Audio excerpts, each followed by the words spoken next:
Hi everyone, I'll be sharing on how to constantly stay relevant in the customer service profession part 1. How do you increase your value as a customer service person? The first way you can do this is by what I call skill upgrade. These are the trainings that you take periodically. They can be yearly, biannually, they can be quarterly, they can be monthly. Skill upgrade is knowledge development necessary to enhance your productivity and improve your performance. Some of the vital skills that you can upgrade in as a customer service personnel. Number 1 is emotional intelligence. Number 2 is good, clear, assertive, and direct communication. Number 3, resourcefulness. Number 4, crisis management or conflict resolution. The 5th skill that you can upgrade in as a customer service person is your interpersonal collaboration and team building skill. The 6th one is positivity training, or what we call the empathy skill. And finally, we have the customer advocacy and success skills. Remember, I mentioned that this is the part 1. For the sake of this training, I'll be narrowing the explanation to 4 different kinds of skills: the emotional intelligence, the clear, assertive, direct communication, resourcefulness, and customer advocacy and success skills. Emotional intelligence, or what we call emotional quotient, is the ability to understand, use, and manage your emotion in positive ways, to relieve stress, communicate effectively, empathize with others, overcome challenges, and diffuse conflict. It is the ability to understand, to perceive, to interpret, to evaluate, to demonstrate, to express and control your emotion, and also to communicate with others effectively and constructively. We can also say it is how you understand, you interpret, and you respond to the emotion of another person. These are some of the signs of emotional intelligence. You're able to identify and define the feeling of others. You have knowledge of individual strength and weakness. You are self-confident, you are humble, you are adaptable, you are curious, you are empathetic, you own up to your mistakes, and you are able to manage your emotion in difficult situations. One thing about the customer service training is that a lot of the skills are intertwined, and you might be hearing about one skill even in the training of another skill. Emotional intelligence is the perception, the reasoning, the understanding, and effective management of emotions. Is how you think before you react. Is your not being judgmental of others. Is your listening skills. Is your ability to solve problems for others. Is your ability to move on after a mistake. Is your ability to accept criticism, and your ability to be responsible. So it's so important that you take a course on emotional intelligence from time to time, because customer service and the responsibility is sort of a tough work.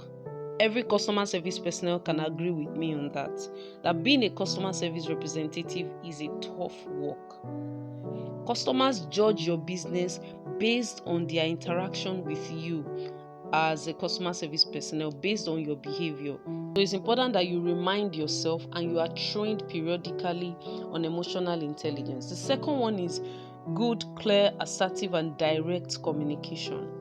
Assertive communication is having your conversation or expressing your point of view in a way that is clear and direct while still respecting others.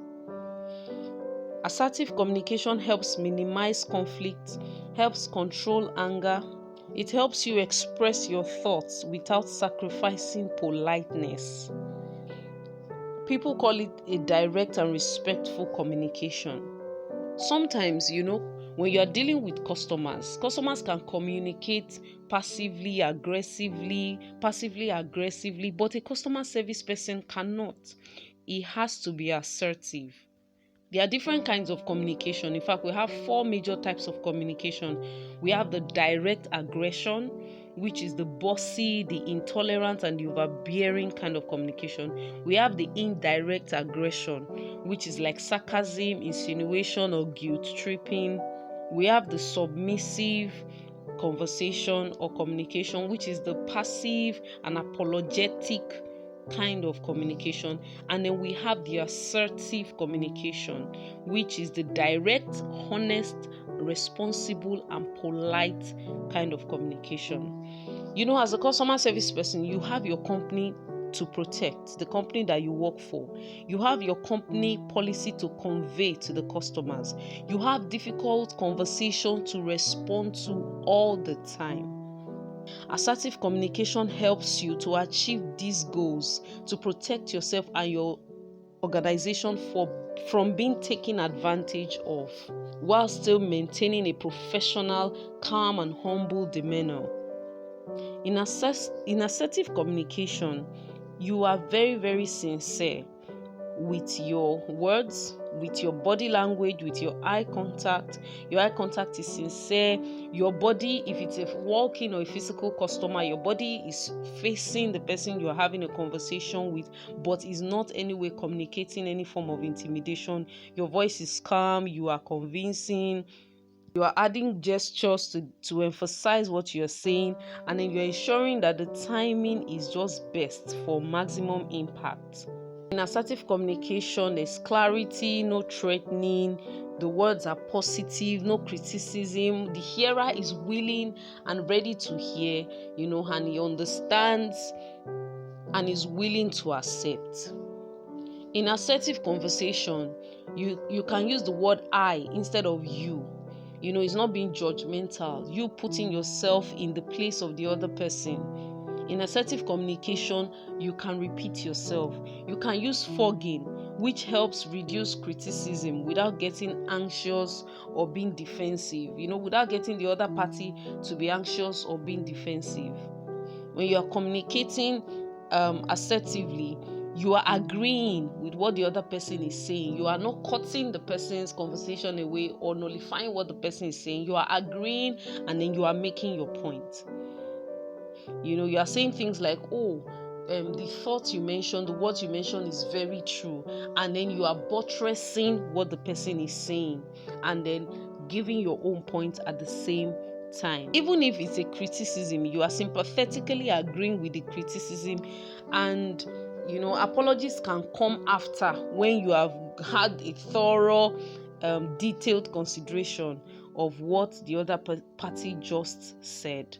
In assertive communication, you can have a workable compromise, meaning that somebody needs your attention at the moment, and then you have something in front of you that is so urgent, but you can meet in the middle. Assertive communication considers yourself and considers the other party at the same time. 3 major assertive skills are confidence, clarity, and control. I'll give you examples. I'll give like 3 or 4 examples. A passive conversation cannot say no. A passive communicator cannot say no. An aggressive communicator will say no in an aggressive manner, in a reactive manner, but an assertive communication will say no in a calm and direct way. You are saying the truth, but you are saying the truth in such a way that the other party, the listening party, is willing and able to receive it. Another example is a passive communicator puts the needs of other people first before the needs of their own. An aggressive communicator put their own needs first before the need of the other party. But an assertive communicator puts the needs of others and their own needs into consideration before making the decision, or before making any decision, or puts it into account before saying the next thing. A passive communicator speaks weakly. An aggressive communicator speaks loudly, they shout. But an assertive communicator speaks firmly. You are not shouting, you are not weak, you are firm. Then one more example. so that you can understand what assertive communication is that a passive communicator speaks out of fear. An aggressive communicator speaks out of anger, out of irritation and aggression. But an assertive communicator, a clear communicator, expresses clarity and confidence. So this is one important training that a customer service person should go through periodically from time to time, understanding how to speak assertively, communicating assertively. Communication is the spice of the customer service profession. The third one for today is resourcefulness. What is being resourceful? Being resourceful is creating quick and clever ways to overcome difficulties. Resourcefulness is a strong problem-solving skill. It's an ability to creatively cope with difficult situations or unusual problems. Resourcefulness is creating useful and unique solutions to challenges or to challenging or to tough situations, coping with difficulties. It's also called ingenuity, productivity, fecundity, fruitfulness, inventiveness, and so on. A resourceful person is someone that thinks outside the box. The person is adaptable. He's not a flighty person. He's flexible. He's able to get the best out of what he has. A resourceful person is not wasteful. He's willing and able to learn new skills or develop the existing one that he has where necessary. If you want to know who a resourceful person is, the person is always looking for alternatives when faced with a problem rather than giving up or not doing anything at all. As a resourceful person, you are thinking on your feet. You are working smarter, not harder. You are innovative and inventive. A resourceful person has a sense of curiosity, optimism, determination to find solution in the face of adversity. A resourceful person solves problems with their own creativity. They handle things skillfully and promptly. That's how they deal. They are very efficient and innovative. They have the ability to navigate difficulties and create solutions to many problems. So as a customer service person, you should be receiving trainings periodically on how to be resourceful in your unit, with your team members, in your organization. A lot of times you are faced with challenges on the spot. A lot of times there are challenges that you don't know about them before they come in. So you have a lot of on the feet thinking to do. So because of the requirements because of the demands of the role, you need to ensure that you're constantly training to be resourceful as a customer service personnel. Finally, we have the customer advocacy and success skill. I'm very, very keen and interested in this one because it's just what our role as customer service personnel is centered around. Is a productivity skill. Customer advocacy is putting the customer needs first and working to deliver solution-based assistance with your product or service. It's finding new ways to support customers and ensure that their needs are always met. Customer advocacy is the active focus and prioritization of customers' needs within your business. As we all know, customers are the loudest and most trusted voice in the marketplace. Keeping your customer happy is the key to retention, and it fuels one of the best sources of marketing and lead generation. Customer advocacy is looking for ways to elevate customers' experience and satisfaction. You know that customers, they know when a company claims to put them first, but don't put it into practice. Customers are aware. Customers of this generation, they are very informed and empowered than ever before. They readily share their experiences online and do proper research before making any purchase. So, now with so many brands competing for their attention, the power shifts towards the customer automatically. This is one of the reasons why customer advocacy is important. By focusing on your customers' needs, they will likely stay loyal to your brand and share your brand with others. Customer advocacy ensures that your future initiatives as an organization are aligned with customers' demands, whether it's a product, a service, or a campaign. It helps you have deeper understanding with your audience by taking time to listen and actively improve your customer experience. When you pay attention to customers and you take time to review their experiences, you take time to engage them and listen to them and get information out of them, you discover what matters to them. You discover a wealth of insights. I'm telling you, you discover what matters to them, how they rate their overall experience, what they like best about your product, where do they experience confusion or friction. You will discover what features they would like to see, what areas you are falling short of their expectation, and what you can do to improve as well. Engaging your customers well enough will help you get a clearer picture of what your market wants and where you need to invest more resources in. Customer advocacy is super customer centric. Some characteristics of a customer advocacy personnel is someone that understands your business goals, that is comfortable with working with cross-functional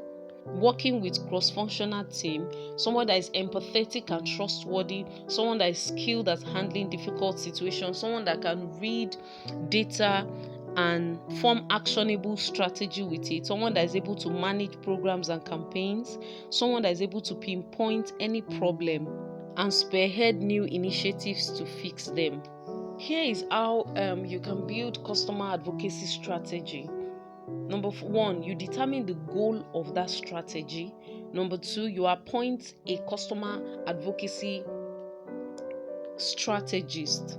I just mentioned some of their characteristics. You can employ a new person or pick them from your customer service team as an organization. They are people that represent the voice of the customer. What they do basically is to study point of contact between the company and the customers. They conduct survey, they analyze and sympathize with customers' needs and concern. They identify area of improvement through the customer experiments that they carry out. They do routine tracking and measuring of customer satisfaction level. They tie together all customer advocate efforts, including loyalty, referral programs, affiliate programs, and they plan and execute these customer advocacy strategies in alignment with organizations' greater goals. I was mentioning customer advocacy programs earlier. I mentioned affiliate programs, customer loyalty programs, other ones can be brand ambassador programs, customer referral programs, which is like the unique referral codes, the referral marketing. Have you ever watched probably you're watching a video and the person said, oh, this dress I'm wearing is from Zara, or it mentions any other company and say, oh, you can actually get 20% off or 40% off when you shop with my unique referral code. These are some of the things we're talking about. There are also stuff like incentive. There are also stuff like incentives, cashback, store credit, free products. Just things that you basically do to keep your customers excited, engaged, with your brand, and getting to love your brand more and more, and getting to take your brand out there to the public. That's majorly what customer advocacy is about. So as a customer service person, you need to be trained in customer advocacy because you are there to ensure that the organization has a lifelong commitment with all their customers. Here is how you can track your customer advocacy efforts. You can track it by the rate of referrals, through word of mouth, the customer retention rate, customer lifetime value, brand mentions, how many times your brand was mentioned, those who are giving you positive reviews. these are some of the customer advocacy metrics. Get yourself acquainted with customer advocacy software that can help create account for customers, track interaction or your referrals, share information or message that can help reward your customer, reward or give gifts to your customers, that can help your data, help you easily draw insights from the data that you have, help you generate reports and show you the engagement that you have. Customer advocacy is the heart of customer service. Customer advocacy strategy is basically you creating an experience that a customer will never forget. A never forget experience with the customers in your organization. Another way you can do this is to create online communities where your customers can deeply connect with you. They can have deeper connection with you. They can share knowledge. They can be inspired. They can have personalized support. They can drop their questions. Just basically creating a delightful experience for the customer.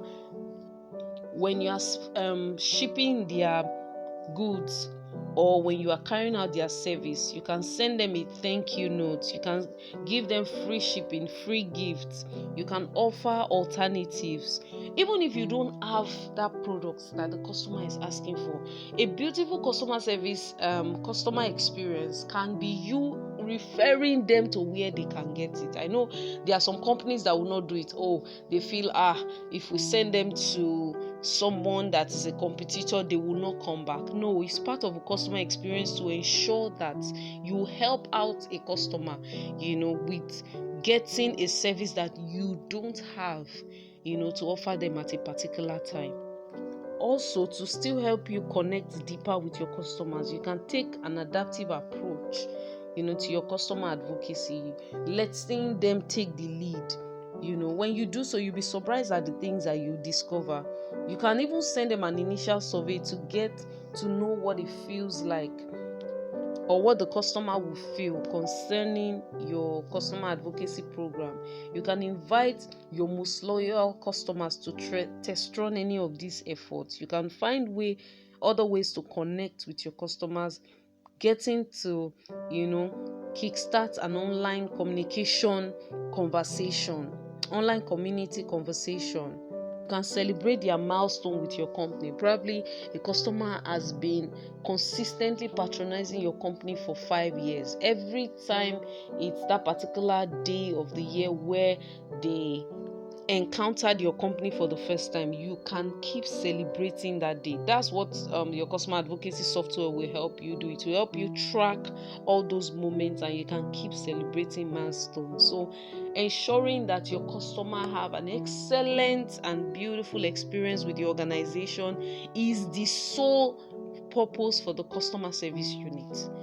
If you are not helping an organization retain their customers, then you are not yet effective, or you're not yet as effective as you should be, in the customer service role that you handle. So it's important that you take these 4 trainings periodically, monthly, yearly, biannually, quarterly.